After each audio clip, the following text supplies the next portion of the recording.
Hey everyone, it's Chris again, and welcome back to the Building Towards Wealth YouTube channel, where we simplify complex financial concepts and help you make informed decisions.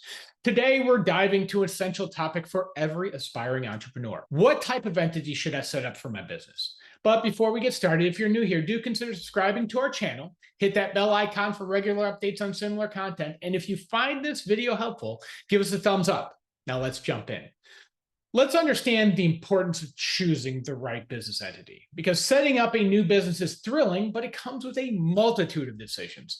One crucial decision is determining what type of business structure or entity is best for your business, because your choice will impact numerous aspects of your business. It includes taxes, liability, and even how you can possibly raise money. It's essential to understand the distinctions amongst various business structures and select the one that aligns with your business goals and risk tolerance. So let's start with a brief overview of the common business structures, because there are several types of business entities you could consider. The most common ones that you would consider are sole proprietorship, partnership, corporation, and limited liability company, or LLC. A sole proprietorship is the simplest form, where you and your business are considered one entity for tax and liability purposes. It's easy to set up, but offers no personal liability protection. A partnership, on the other hand, involves two or more people sharing ownership. Partnerships can be general, where all partners share liability and management, or limited, where some partners contribute capital and enjoy limited liability, but don't participate in the management of the company. Corporations are complex structures that provide the most personal liability protection, can be costly and time-consuming to manage. There are different types like C Corp, S Corp, B Corp, each with its own tax implications and management roles. And then lastly, the limited liability company combines features of partnerships and corporations. It provides personal liability protection and has less rigid management and compliance requirements compared to corporations.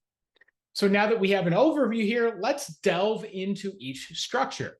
So the sole proprietorship is the simplest business form under which one can operate a business. It's not even a legal entity and simply refers to a person who owns the business and is personally responsible for this debt.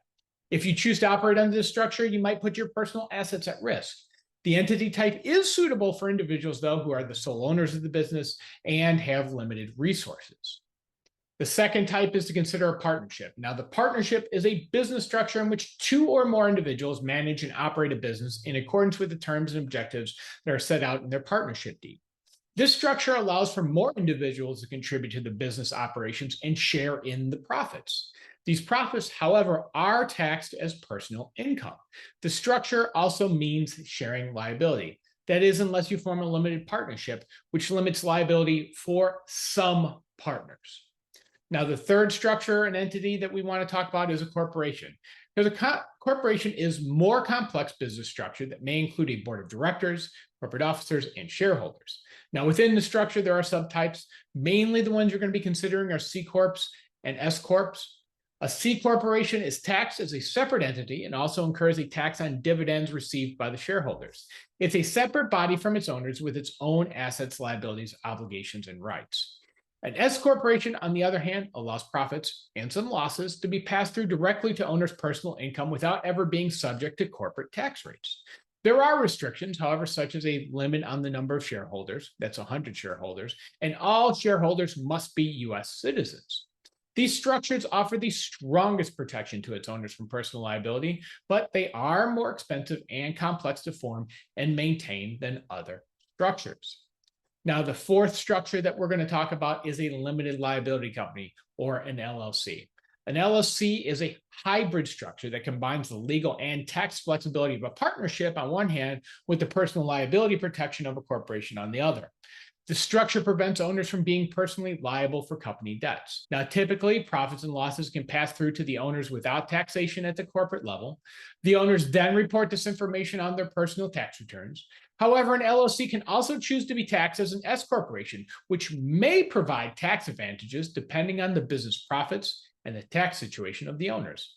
But note, choosing to be taxed as an S corporation also means adhering to the restrictions of an S corporation, such as the limitation on the shareholders. This flexibility, though, does make LLCs a popular choice for many businesses. So with all this, you're saying, what about choosing the right entity? Because now that we've discussed them all, how do you really make that final decision? Well, there's no one size fits all for the answer. It depends on various factors like the number of owners, level of control you want, your risk tolerance, your financial capacity, and your future business goals. Consult with your financial, legal, and tax advisors to assist you in your decision. So there we have it. We've discussed the different types of business structures and how to choose the right ones for your needs. I hope this video clarifies the various types of business entities and helps you in your entrepreneurial journey. Remember, while this provides an overview, it's essential to consult with a legal, tax, or financial advisor to understand the best entity type for your individual situation. That's all for today's episode. If you found this video informative, please like, share, and don't forget to subscribe. And if you have any questions or need further clarification, feel free to reach out. We'll do our best to address them. Thanks for your time, and until next time, keep building.